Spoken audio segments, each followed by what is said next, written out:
Welcome to part 2 of my Janna guide. If you haven't seen part 1, I recommend you do now. I decided to make another Janna video and discuss matchups, synergies, and playstyles. I feel Janna needs an in-depth explanation on these three aspects since Runes Reforged have revamped the gameplay of this champion. Let's get into it. Matchups. Janna counters Soraka, Leona, Rakan, Thresh, Taric, Bard, Alistar, Braum, Nautilus, Zillion, Tahm Kench, Blitzcrank.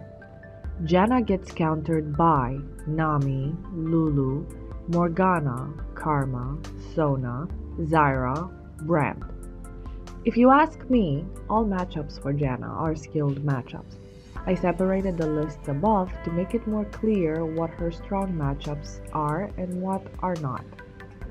When it comes to heavy engaged champions, she shines. Not much pre-6 because her Q cooldown is slightly higher now, but post-6. She corrects her allies' mistakes, making all-in champions obsolete. Probably the most boring matchup for me is Janna Soraka, because early game, they deal the same amount of damage now, have equal-ish sustain and peel. Basically, it is a farm fest for AD carries. Now let's talk about synergies. I want to make it very clear, I am going to make this from my own experience. AD carries I think Janna works really well with, and AD carries she doesn't. I will separate this in three groups. Hyper carries with weak early games, hyper carries with strong early games, and mobile AD carries that don't scale that hard into late game. Hyper carries with a weak early game. Sivir, Caitlyn, Jinx, Kog'Maw, Misfortune. Now the best part about these AD carries is that they have wave clear. They lack the skirmish damage, yes, but they can farm under tower and can be protected very easily. Now, do not get me wrong, these AD carries can win lane early.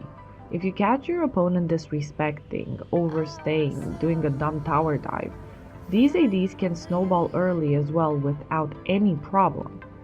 But 90% of the cases they want to farm. Get the Infinity Edge and Zeal item power spike and then start grouping. Your job as Janna is to deny as much harass as possible and ensure a safe farming lane for at least the first 15 minutes. In Misfortune's case, she can also harass and deal insane damage, but she is really immobile.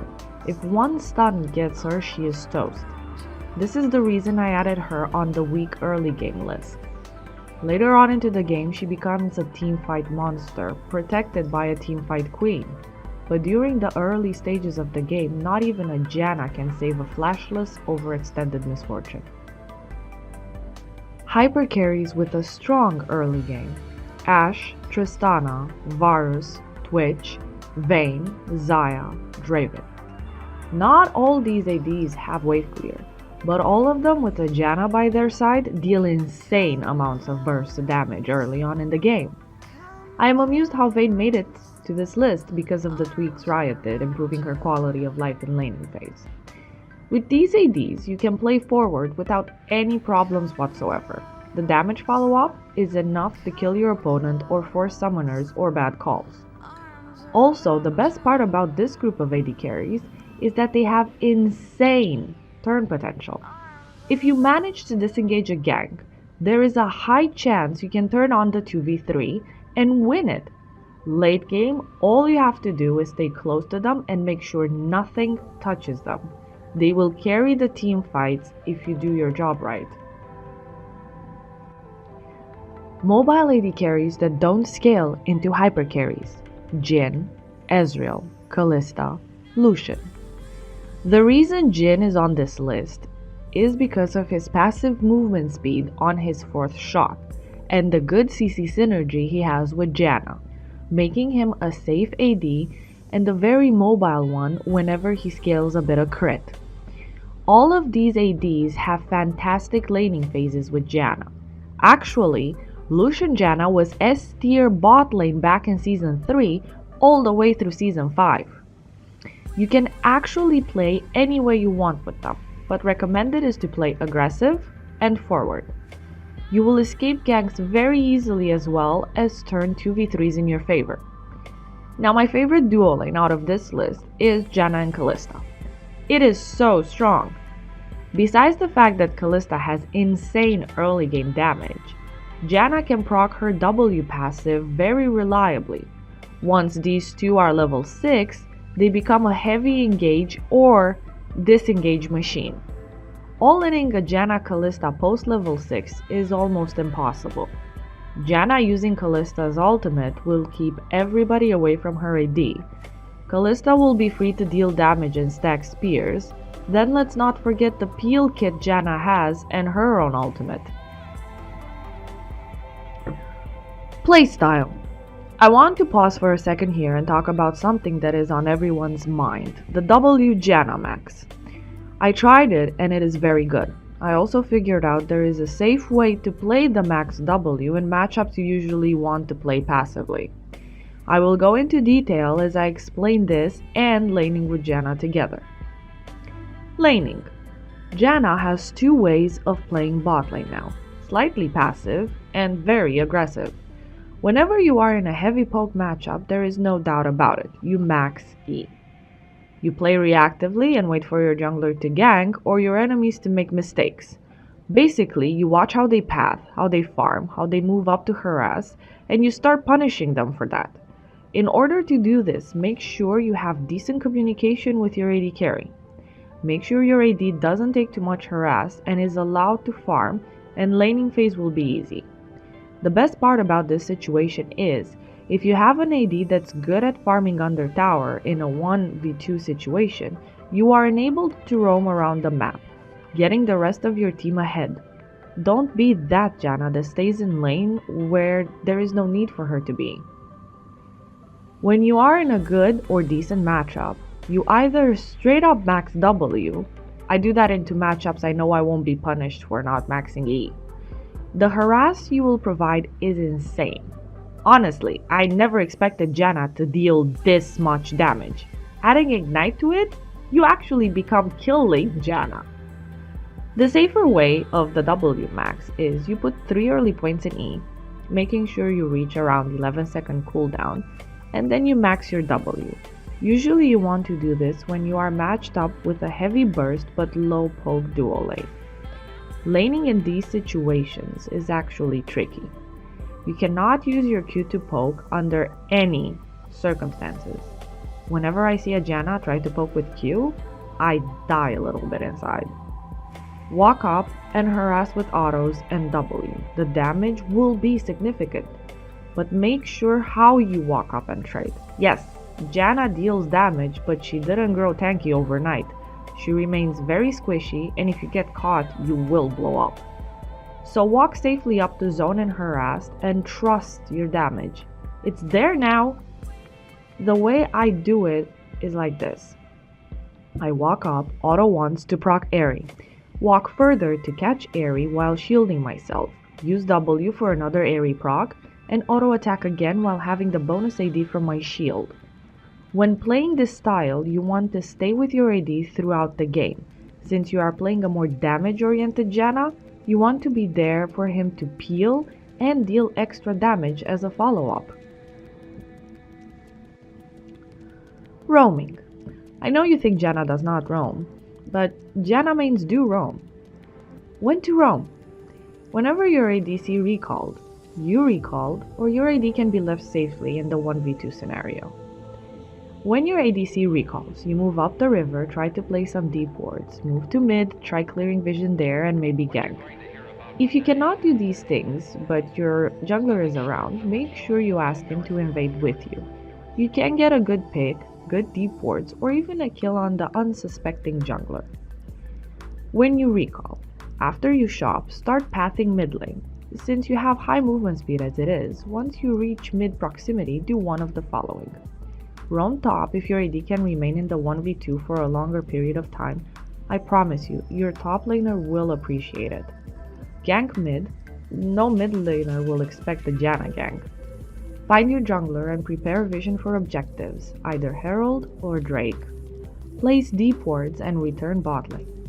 Ask your mid and jungler to roam with you bot lane for a 4-man gank that can result in first blood tower or a free Drake.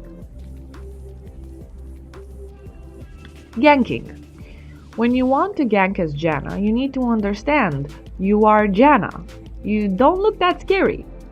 There are 3 ways to gank as Janna. 1. Q from Fog of War. Janna's Tornado is probably the most underrated skill in the game, because it actually requires the user to have prediction knowledge, aiming the skill towards the direction you assume the enemy will go. Now, Q from Fog of War is easy. You either aim it straight at them, then walk up for a W slow to increase the chances of the fully charged Q landing, or you aim it slightly behind them. 99% of the time they will kite back to their tower. That way you hit them with the knock up as they walk back. 2. Ask your laner if the enemy has flash up. If he doesn't, flash WQ for fast guaranteed CC. If your teammate is ready for you, it will be a guaranteed kill. 3. Counter gank. Roam to the lane you are very sure will receive a visit from the enemy jungler, and use your turn potential against your opponent. Basically, wait for the enemy jungler to actually engage, and then quickly turn the fight with a good timed Q, ultimate or shield. Mid into late game. Grouping is one of Janna's strengths. She loves to teamfight and participate in skirmishes all over the map. Now there is a secret to this. Leave your Q charging whenever a teamfight breaks out. Try predicting in what direction the fight will go and manage to get a very nice setup for your team. Hitting a fully charged Q keeps your opponents out of the fight for so long, you are guaranteed to win. About your ultimate. I personally prefer to use it for both healing and disengaging. This skill is a very precious teamfight tool. Misusing it might lose you the fight or even the game. Try to wait until your carries are low enough for you to save them, but not that low that one more hit will kill them. Try to make clutch plays and saves. That way you get the most value out of your ult. I genuinely dislike Jannas who use their ultimate late game just to heal. You need to get the most out of this skill and guarantee your team's win. Few Janna players understand once the 30-minute mark hits, you are the carry. Your decisions and plays will win or lose the game. Make sure, and I am stressing on this, that you stay next to your ADC whenever late game teamfights start. You are the strongest enabler in the game. Your skills and actives are there for your AD and him alone. Sure, sometimes you can save your frontline, but your main priority is not them. If they manage to keep the enemy team off their own backline, then they did their job. Another thing I want to add about late game is that you should not hesitate to die for your carries. A lot of Jannas play for KDA. Do not be that person. If you die and you manage to use your ult effectively, your actives as well, that means you did your job and the fight is won. I want to give you guys a small tip also. Do not be afraid to go for the big plays. That's how you learn. Janna seems like an easy champion, but she is hard to master. As I said before, you are the carry once mid to late game starts. You decide who lives or dies. To sum both videos up, Janna has 2 main ways of playing and building, defensive and aggressive. Pick the correct one whenever you play her. I personally will never give up on kill lane Janna. She is a very underrated champion skill cap wise and a very good support in the current meta. I hope you enjoyed my Janna guide and I will see you next time. Special thanks to my editor Kudi.